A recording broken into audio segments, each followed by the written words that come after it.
брендийн 72 литрийн багтаамжтай шарах шүүгээний ажиллагааны заавар танилцуулъя. Хэрвээ та шарах шүүгээний талаарх дэлгэрэнгүй мэдээлэл болон шарах шүүгээгээ захиалгыг хүсвэл тайлбар хэсэгт байгаа линкээр орно.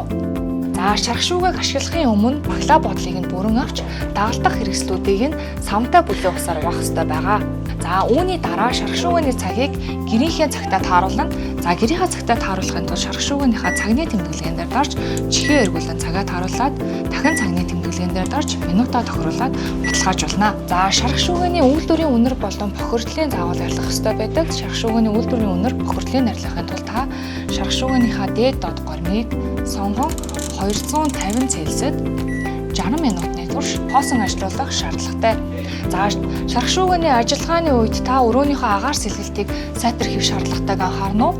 Мөн шарах шүүгээний ажиллагаа дуусаад шарах шүүгээ бүрэн хүрсний дараа доторхын чихтэй зөөлөн алчуураар цэвэрлэж бохирдлыг арилгах ёстой байгаа.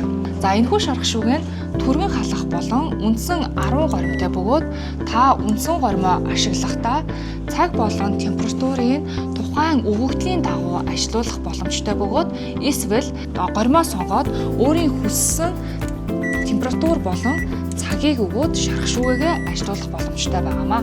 Ажиллагааны үеэр сонгогдсон горим болон температурыг та түр зогсоохыг хүсвэл пауз төвчлөр дээр нэг удаа дарах бол горимоо цуцлахыг хүсвэл cancel төвчлөр дээр 2 удаа дарснаар таны сонгосон температур горим цаг цуцлагдах болно.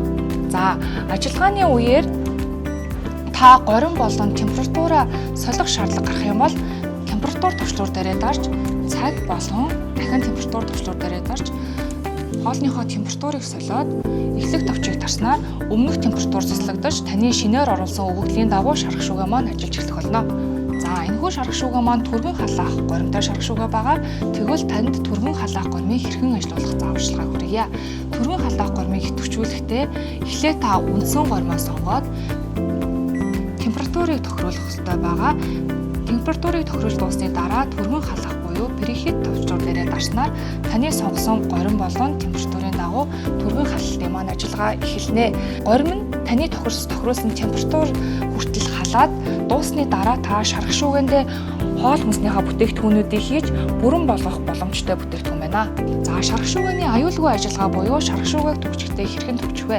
Шарах шүүгээг төвчгтээ та гэрлийн төвчлуур дээр нь 3 секунд удаан дарснаар шарах шүүгээний чихэн дээр төвжигдсэн гэсэн тэмдэглээ гарч ирэх бөгөөд шарах шүүгээ төвжигдсэн үед шарах шүүгээний бүх товчлуур идэвхгүй хийж шилжинэ.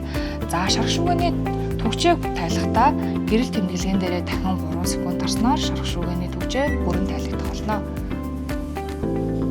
Шарах шүүгээг цэвэрлэхдээ бүлээн савнтай усаар доторх хэсгийг угааж болно. Мөн хаалга болоод шилэгийн салгаад авч цэвэрлэх боломжтой байгаа. Хаалгыг цэвэрлэхийн тулд нусан дахь түгжээг нь тайлж хаалгыг нь мулталж авч цэвэрлэж болох бол шилэгийг салгахдаа шилний хоёр тал байрлах түгжээг нь тайлаад шилээ салгаад цэвэрлэж болно.